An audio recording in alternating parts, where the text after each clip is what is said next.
আমরা বলি না বৃদ্ধাশ্রম বেড়ে যাচ্ছে, কেন বেড়ে যাচ্ছে জানেন? আমরা ছোট ছোট পরিবার হয়ে থাকতে চাই। আপনি যদি ছোট পরিবার হয়ে থাকেন তাহলে আপনি আপনার সন্তানকে ভালো করে মানুষ করতে পারবেন না। কারণ আপনার সন্তান দেখছে, আপনি মনে করছেন আপনার পরিবার মানে আপনি, আপনার হাজবেন্ড, সন্তান, সন্তান পরিবার, মা বাবা বা শ্বশুর শাশুড়ি পরিবারের অংশ নয়। এই সন্তানটা যখন বড় হয়, সন্তানও মনে করে যে আমি, সে, তার স্ত্রী এবং তার সন্তান পরিবার, আপনি এবং আপনার হাজবেন্ড এই পরিবারের অংশ নয়। এই জন্য সে আপনাকে বৃদ্ধাশ্রমে রেখে আসে। এটাকে বলে লার্ন ইন বিহেভিয়ার। সন্তান দেখে শিখে, মনে রাখবেন, সন্তান দেখে শিখে।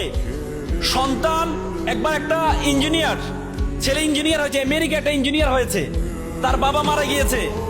মা ফোন করেছে, বাবা তোমার বাবা মারা গিয়েছে, তোমার বাবার শেষ ইচ্ছা তুমি তোমার বাবার দাফন কাফন ব্যবস্থা করবা। ছেলে বলো ঠিক আছে মা, আমি আসবো। একটু পর তার খালাকে ফোন দিয়ে বলো, খালা তুমি মাকে একটু বুঝাই বলো আমার একটা প্রমোশন আছে, আমি যদি আজকে চলে যাই আমার প্রমোশনটা আটকে যাবে, আমি টাকা পয়সা পাঠাতে বাবার দাফন কাফনের ব্যবস্থা করতে। মা তখন আবার ফোন দিল, বাবা এজন্য কি তোকে মানুষ করেছিলাম, তোর বাবার শেষ ইচ্ছা তুই পূরণ করবি না? তখন ছেলে বলল, মা একটু আবেগী কম হও।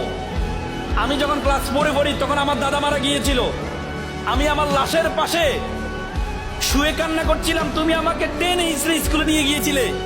তুমি বললা যেটা মারা যাওয়ার, যিনি মারা যাওয়া তিনি মারা যাবে, কিন্তু ক্যারিয়ারের সাথে কোনো কম্প্রোমাইজ করা যাবে না।